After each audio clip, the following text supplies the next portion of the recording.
sad suit and shoes. Maybe that's it. Yeah, I don't know. What did you think about his getup? Yeah, I mean, I didn't think much of it. I liked his hair. I was actually kind of thinking about that the whole time. Like, oh, cool. I mean, hair looks nice. He's got kind of this slick back deal going. But for all those folks who didn't see it or haven't looked it up yet, he's wearing like a all brown, all suede suit and shoes, and I think even a vest under there, brown suede. It was quite interesting. Very mixed emotion or very mixed reviews online. I'm seeing. I mean, it was no Cam Newton, post game press conference outfit, but no, definitely not. All right. Well, hey, we talked a lot about Aaron Rodgers. Obviously, Nathaniel Hackett is now the head coach in Denver after being our OC for a while. Did you see the report that they're possibly going to hire Dom Capers as their defensive coordinator? Oh, well, that'd be great, because then there's no way in hell Aaron Rodgers would go over there. No, I did not see that. That's interesting. That's funny to me. I feel like he has a black mark on him, and it was the scapegoat for Aaron Rodgers' failures the last 10 years. And I've got two conflicting reports. So one says they're going to hire Dom Capers as not as their defensive coordinator. I apologize, but as their senior defensive advisor to their defensive coordinator. He had that position with the Vikings, I think, last year. Really? Same, yeah, like a advisor or a very soft sounding title. But yeah, he was with the Vikings for either this past year or the year before, which I thought was funny. Also, what's up with his hair? What's up with Dom Capers' hair? I'm going to digress a little bit here, but I'm looking at pictures of him, and it's like, you're 71 years old, guy. Like, you don't have jet black hair anymore. Also, like, stop combing it over. I mean, just deal. You're a senior citizen. It's okay. Okay, so you're praising the Aaron Rodgers hair, but you're giving this guy a hard time, huh? Yeah, I sure am. Man, you're holding on to something else. I think there's more something more to that distaste there. Go on. Oh man, you're just bitter about his terrible defenses in the 2015 to 2018 seasons. Oh, that could be. Yeah, I don't know. All right. Well, one thing I wanted to touch on quick, too, was a shout-out to Leroy Butler, who finally, after, 6 years, is now officially a member of the Pro Football Hall of Fame. So congratulations to him. Obviously, he was so much fun to watch as part of that, 90s Packers. I wouldn't call it a dynasty, I guess. We only won one Super Bowl. But, man, what an exciting guy. And when this podcast is going on in 15 years, you're going to say that exact same sentence. I wouldn't really call it a dynasty. He only won one Super Bowl under Aaron Rodgers. Yeah, no, not a dynasty, certainly. That's frustrating. Man, yeah, we've had every opportunity, it seems like, and just can't seal the deal. But hey, the good news is, let's bring it up positive. For this podcast, we're gonna have a heck of a lot to talk about over the next month. We can be reading into every person that Aaron Rodgers is standing next to. There's already been reports that he's buying property in Tennessee, so maybe he's going to be a Titan, but he really likes I'm drawing a blank of the coach of the Steelers. That's embarrassing. So maybe he's going to be Mike Tomlin? A Steeler. Yep, Tomlin, thank you. Basically anywhere he looks, there's been reports out that he's thinking about moving there. So it's going to be at the very least a very fun month or so. Let's make a couple of predictions. First, let's make a prediction on Aaron Rodgers. Do you think A, he's going to be a Packer, or B, somewhere else? And then if he is going to be somewhere else, which team do you think he's going to be on? I feel like this entire last year I said if the Packers don't win or get to the Super Bowl, he's going to be gone. I don't think that's the case anymore, mainly because of how we lost this game. I mean, I think that belief was predicated on the fact that it hasn't been Aaron Rodgers that's lost these games in the past, but given the way that game ended, a lot of that lies on him, and I think he's going to want a shot at redemption. I think he understands at this point what his legacy is. It's that he's a great regular season quarterback, maybe the best ever. Maybe Peyton Manning, maybe the best, but just fails in big moments. And I think he's going to want one last crack at a Super Bowl with the Green Bay Packers. And I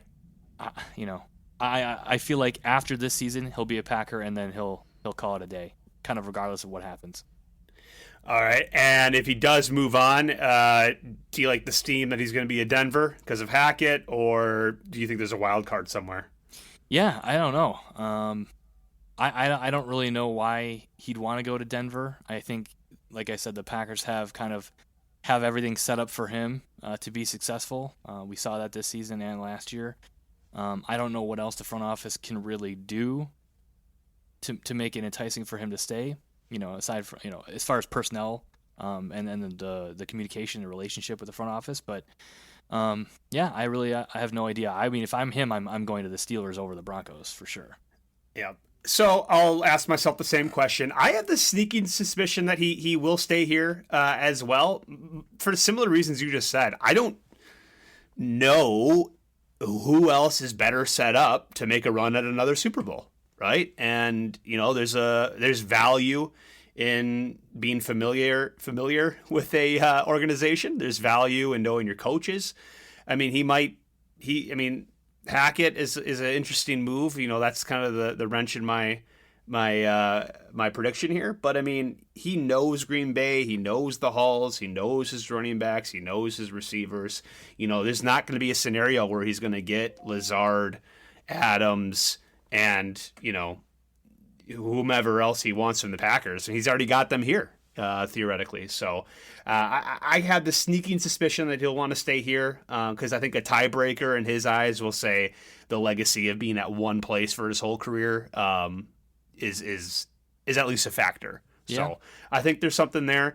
I will say though, if he does move, I know Denver is the trendy choice.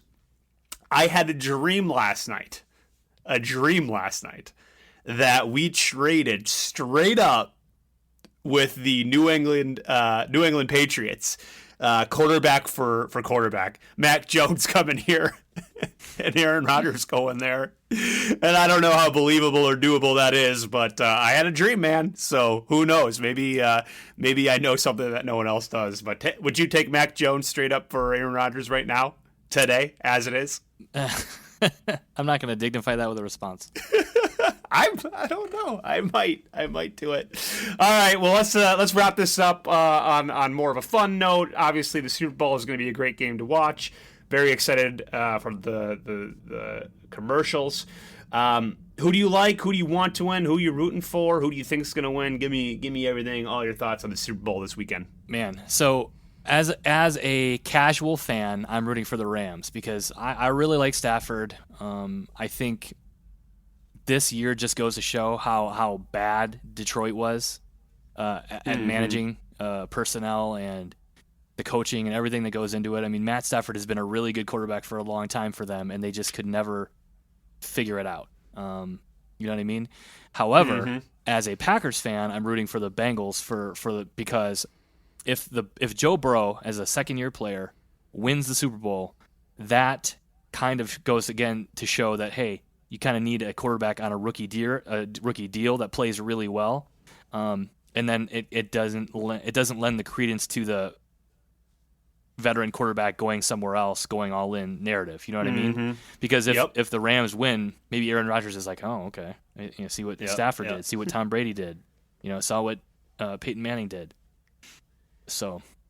Yeah. All right. Well, I kind of agree with you. I kind of disagree with you. You did just bring something else up that makes me think that Aaron will stay in Green Bay. He's got essentially 2 easy wins against the Lions, right? We're against the Lions, the Bears, and the Vikings. A lot of these teams that we're talking about trading him to, he's got to get through some big-time quarterbacks, right? I mean, Stafford had to get through the Cardinals, the 49ers, and the Seahawks, right? Denver's got to get through who? The Chargers, the Chiefs, and I want to say Bills? Anyway, this not only is he familiar with this team, but he's familiar with this division, and kind of like Tom Brady taking advantage of a weak division all those years, Aaron has definitely benefited from a similar situation. Anyway, to the Super Bowl. Similar opinion, although I am going to be rooting as a team for the Bengals. So as a casual fan, I'd rather see the Bengals beat the LA Rams, because the LA Rams are another fantasy football team just like last year in Tampa Bay and Tom Brady. I don't want the precedent to be set, kind of like you're saying for Aaron specifically, but just in general. It's annoying to see this NBA style creation of all-star football teams. I want to see the kid with a subpar offensive line, with obviously a stud as a receiver. But I just want to see them take down the team that went all in on this year, and watch an NFC team who has been a big opponent of ours the last couple of years suffer the consequences of those decisions. That being said, if there is one player I'm going to root for in this game, Matt Stafford for sure. To your point, it's just too bad that he got settled with the Lions. He seems like an awesome guy. He reminds me of Brett Favre. Brett Favre is still probably my favorite NFL player of all time. No matter what he does or says, still love him no matter what. And Matt Stafford, it would be awesome to see him win a Super Bowl. So overall, rooting for the Bengals. Not going to be too upset if LA wins. Okay, important stuff now. What food are you looking forward to eating during the Super Bowl? Man, oh man, I already went to the butcher. I am making my burnt ends, so I will have those. If there's some leftovers, I'm definitely going to have to swing them by your place. Absolutely. But pork belly burnt ends, basically these little squares that I'm making. And then honestly, nothing else too special. Those are so filling and so heart attack filled by themselves, so that everything else, maybe just some chicken or something. How about you? What do you got going? My wife doesn't like Papa John's pizza, and I love Papa John's pizza, and it seems like the Super Bowl is the only time I get to have it, so we're gonna be getting a couple of those, and then probably some crumble cookies. If you haven't had crumble, they're delicious cookies. They're popping up all over the country. I feel a couple of sponsorships coming up for the podcast. Papa John's, crumbled cookies. Come on. I haven't returned any of my calls, but we'll see. Awesome. Well, Marcus, do you have anything else to add? No, everybody enjoy the Super Bowl. We apologize for the late episode, but we wanted to make sure we got it out. We were depressed just like everybody else was, and need a little time to cope and to mourn. But thank you for tuning in, and as always, go Pack Go. Go Pack Go!